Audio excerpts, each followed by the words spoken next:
Driving through these old rolling hills to the closest place to heaven I know.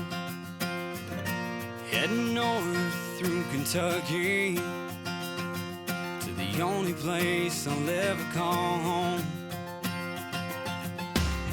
I'm leaving the bluegrass state behind, waiting for me on the other side.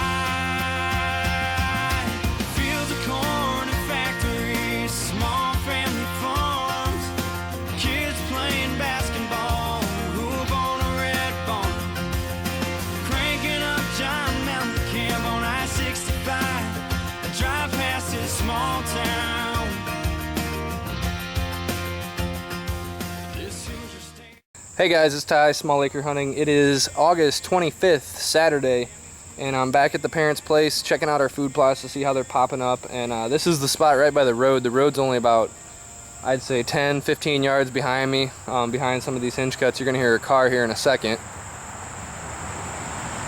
And this is just a small little food plot right basically next to our clear-cut bedding area, so I'm not going to go down into it, but I'll pan across here for you, show you what we got going on.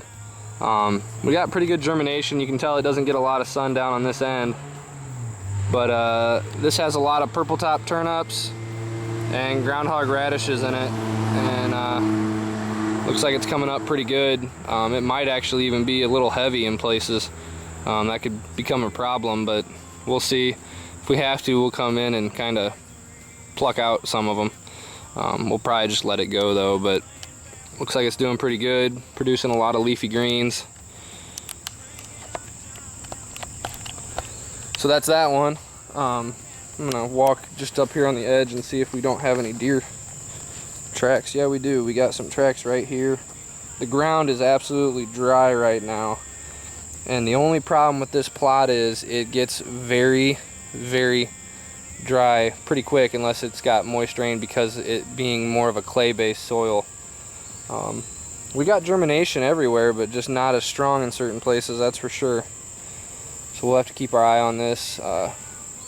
Definitely some thinner spots than others, but overall I'm pretty pleased with that. Hey guys, I wanted to show you this hinge cut. Right over there's the house. Right there's the garage that you can see. And we hinge cut along this, and we're probably going to do a little bit more this summer. But look at that hinge cut right there, the base shoots coming out. That's going to turn into a brushy mess probably next year if we get good rain in the summer, unlike this year. So even with a drought, I mean, those shoots are 4 or 5 foot worth of growth. I'm really looking forward to like little things like this, these little hackberries. You can see the shoots on there.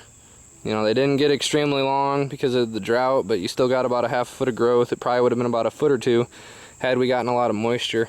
But see, the root, or the base here, is also producing tons of shoots. So, and those will just get more and more aggressive with more rain hopefully next year. Here we're coming into our one new food plot. We put in 2 new ones this year. This one's got crimson clover and white Dutch clover, and it is coming up very acceptable.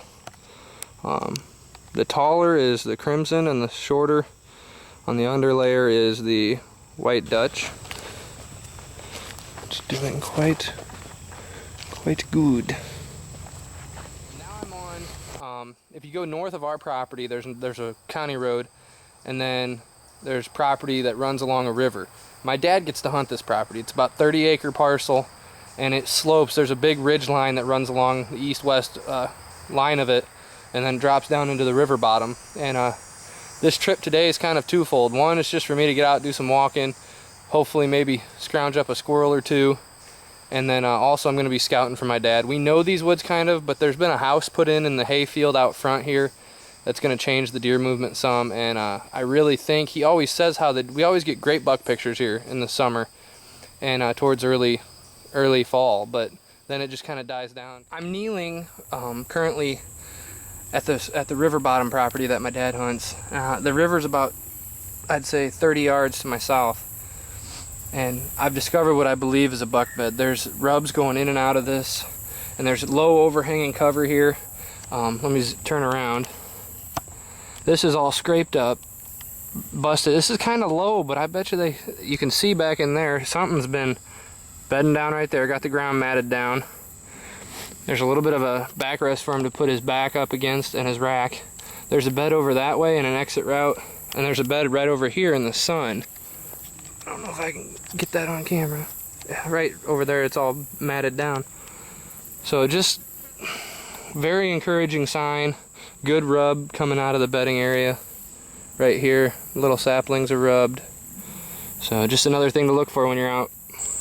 I just wanted you guys to get a sense of what I'm walking through. I mean, it turns into, this river bottom turns into a canary grass filled jungle.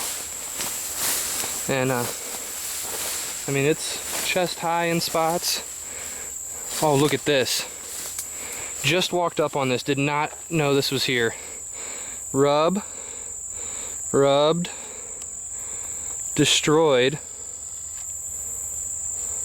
bed, right there. Little backrest, escape route going out both directions. That bed I found is just back that way, about 15 yards, so we might have found something from the same deer or another subordinate buck bedding close. But snapping those, that takes a little bit more effort than a subordinate buck. There's 2 saplings there that don't even have a tops on them anymore. This is a good spot. Alright, so I'm kind of close to the last place where I found those beds. You can see somebody's hunted here. There's an old stand. I highly doubt that gets used much anymore. I'm going to go inspect it, but he's actually not in a bad spot. He's just only about 10 feet off the ground. This tree right there is screaming to put a climber in it and go high. And I'm facing east right now.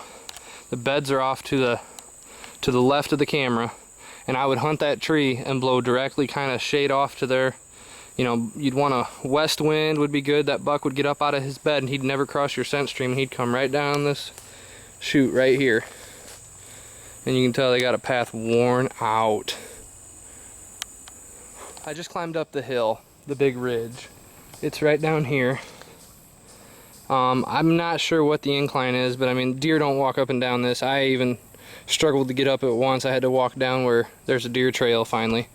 But as I move this way to the east along this ridge line, is over this way is where the one main trail comes up from all those beds I found. And there's trails that shoot on off towards the hayfield, which is that direction. But then there's this trail that runs along this ridge. And I just want to show you all the rubs I found. There's a 2-year-old one probably, rub that is. And as you walk this ridge line, you can begin to see that with the right wind, the bucks are probably running this line. That one's rubbed. I don't know if you can see it in the camera. But really, when you get up this direction, you start finding rubs everywhere. There's one right here to my left. That tree's been scuffed. Let me see. As I keep going, right here's one. That one was hit. It's been hit last 2 or 3 years probably. This one's been hit. This one's been hit. This one's been hit a ton. I want you to look at this. This was hit just last year. Starts down there, goes up to right here, and that is about my, if I had a 6-pack of abs, it would be at the top of my abs. It's a good one. That's been rubbed. That's been rubbed, and I'm still walking this ridge line. That one's been rubbed. Still walking this ridge line. And there's some trails that have been shooting off towards the hay.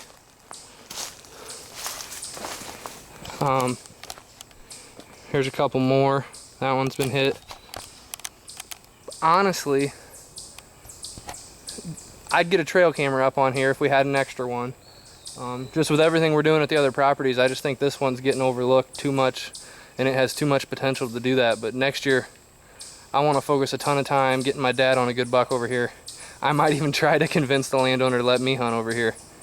But this ridgeline right here, the deer are far enough away from the field edge that they feel safe if there is a threat out in the field, but they can scent check that entire field depending on the wind without stepping 40, 50 yards from it. And they'll run this ridgeline looking for does, checking for does. I mean, I could see this being a good spot all October long.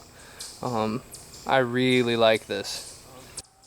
Study the topographical maps and see if I can't discern what they should be doing based upon their instincts and based upon what wind and stuff like that. So just another example of what you can find when you put your rubber soles to the dirt. Well guys, I think my day's over. I'm officially done. I got 2 squirrels. I did end up getting that one that I was trying to video. I had to put the camera down because he was running. That first hit, trying to juggle the camera with one hand and the gun in another hand, I just couldn't. I make that shot all the time. It was about 30, 40 yards away and I should have been able to put it right on his head. But I ended up getting him, and I ended up getting another small one, which I didn't know it was quite as small. I put it right in the head. It was poking its head out in a crevice of the tree, and probably just going to eat the back end of that one. But heading home now. See you guys later. Good luck out there.